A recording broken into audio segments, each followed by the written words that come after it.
हमारे बुआ जी, हमारे फूफा जी, उनकी बेटी। सूचना ये मिली कि हमारे भाई ने हमको फ़ोन किया कि बुआ को, फूफा को, उनकी बेटी को किसी ने काट दिया। पहले जो वीरेंद्र वैश्य जी के जो आवास है वहाँ पे 3 बॉडीज़ बरामद हुई थी।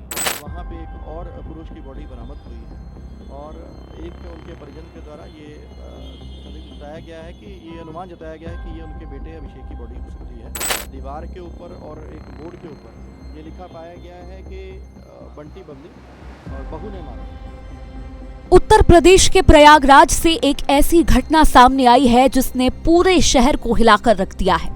एक करोड़पति कारोबारी परिवार के 4 सदस्यों की रहस्यमयी मौत ने कई सवाल खड़े कर दिए हैं। सबसे बड़ी बात यह है कि जिस घर से 3 लोगों के शव मिले, वहां की दीवारों पर कुछ ऐसे संदेश लिखे मिले हैं जो इस पूरे मामले को और भी ज्यादा उलझा रहे हैं। प्रयागराज के साउथ मलाका इलाके में रहने वाले 70 वर्षीय रविंद्र कुमार वैश्य, उनकी पत्नी अनीता वैश्य और बेटी मीनाक्षी के शव उनके घर के अंदर मिले। जब पुलिस मौके पर पहुंची तो घर बंद था और ताला तोड़कर अंदर प्रवेश करना पड़ा।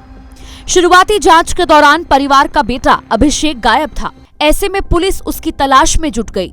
लेकिन कहानी में एक और चौंकाने वाला मोड़ तब आया जब कुछ ही घंटों बाद अभिषेक का शव भी बरामद हो गया।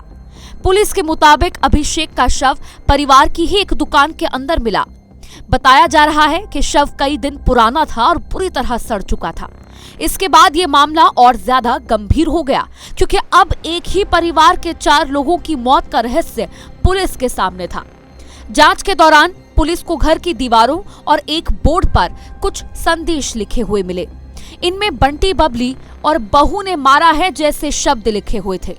अब सवाल ये है कि आखिर ये संदेश लिखा किसने? क्या ये किसी मरने वाले व्यक्ति का आखिरी संकेत था? क्या किसी ने जानबूझकर जांच को भटकाने के लिए ये लिखा, या फिर इसके पीछे कोई और बड़ी कहानी छिपी हुई है? फिलहाल पुलिस हर एंगल से जांच कर रही है। एडिशनल पुलिस कमिश्नर के मुताबिक मृतक रविंद्र कुमार वैश्य का दूसरा बेटा अश्विनी वैश्य इस समय कौशाम्बी जेल में बंद है। बताया जा रहा है कि वो एक पुराने फ्रॉड केस में सजा काट रहा है। वो पहले कई फ्रॉड के ऐसे मामले हैं, कई लाखों के फ्रॉड के मामले हैं जिसमें वो जेल में फिलहाल भी बंद है और पहले भी जेल गया है। उसकी पूरी क्रिमिनल हिस्ट्री जो खंगाली जा रही है। इसके अलावा जो मौका मुआयना किया गया है वहाँ से दीवार के ऊपर और एक बोर्ड के ऊपर ये लिखा पाया गया है कि बंटी बबली और बहू ने मारा, ये पाया गया है। तो उस एंगल पे भी हमारी जांच चल रही है। जो ये भी जानकारी आई इस दौरान कि जो छोटा बेटा है अश्विनी वैश्य जो जेल में है, उसकी शादी किसी एक महिला से हुई।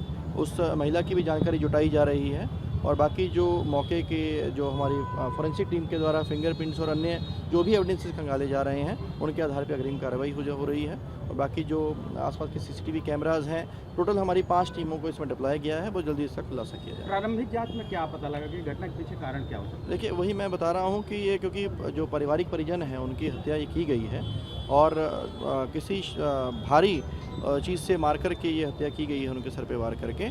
और बाकी जो घटना का अनावरण हेतु जो अभी टीमें हमारी लगी हैं उसी के दौरान जो तथ्य सामने आएंगे फिर शेयर किए जाएंगे कि किस आधार पे किस कारण से ये घटना को कारित किया गया। शरीर पे कोई चोट की निशानी नहीं? अभी देखिए, अभी वो बॉडी के बारे में अभी अनुमान जताया गया है कि वो अभिषेक की हो सकती है और क्योंकि बॉडी काफ़ी पुरानी है और काफ़ी राइगर मोटिस हुआ है, काफ़ी फूली हुई है, तो पोस्टमार्टम के बाद ही उसमें कुछ आइडेंटिफाई हो सकेगा कि क्या मौत क्या हुई।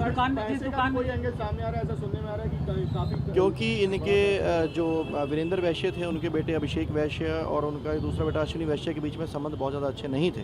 उनके बीच में काफ़ी बार जो आस पड़ोस के लोगों द्वारा बताया गया कि काफ़ी बार वाद विवाद की स्थिति रही, गाली गलौज की स्थिति रही, कई बार उनके आपसी विवाद रहा। और जो बेटा था अभिषेक वैश्य और अश्विनी वैश्य दोनों ही कुछ आपराधिक गतिविधियों में लगातार संलिप्त रहे थे, जिस कारण से इस दृष्टिकोण से भी जांच की जाए। इस पूरे मामले में परिवार के करीबी रिश्तेदार का भी बयान सामने आया है। परिजन का क्या कहना है आपको सुनवाते हैं। हमारे बुआ जी, हमारे फूफा जी, उनकी बेटी।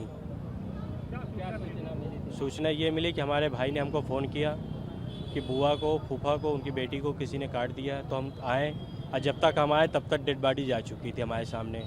फिलहाल फॉरेंसिक टीम, डॉग स्क्वाड और पुलिस की विशेष टीमें सबूत जुटाने में लगी हुई हैं। आसपास के सीसीटीवी कैमरों की फुटेज भी खंगाली जा रही है।